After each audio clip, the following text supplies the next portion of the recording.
Well, I think it's still very likely that Bitcoin's going to be above 100,000 before year end, and maybe even above one to a new high. So you mentioned obviously the confusion over the path for the Fed as contributing to this recent pullback, as well as some policy flux in there. What role did the violent shakeout in crypto have on all that? Because a week ago, that's all we were talking about was Bitcoin can't stop going down.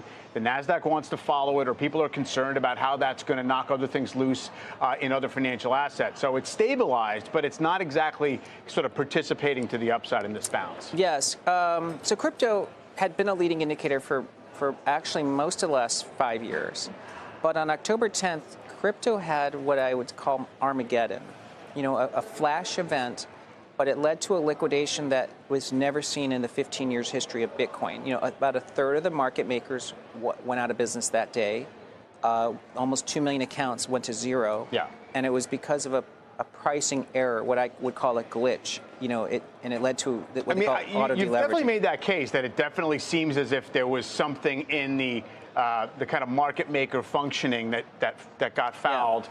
Now, that being said, the reason you can have all those accounts auto-liquidated is because there were that many accounts with that much leverage that got Bitcoin up to where it was, above 120. Yes. Right? I mean, so it's not as if it happened in a vacuum. Yeah. So in a way, it means crypto represents really a very precise measurement of risk appetite, because there's so much more leverage. And that got wiped out. Right. That last time it happened in 2022, it took 8 weeks before people sort of touch their toes back in. I think that's where we are. We're near a bottom.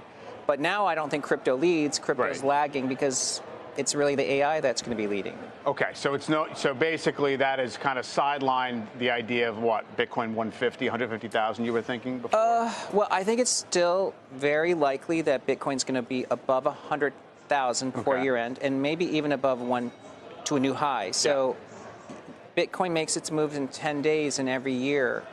I think some of those best days are still going to happen before year end.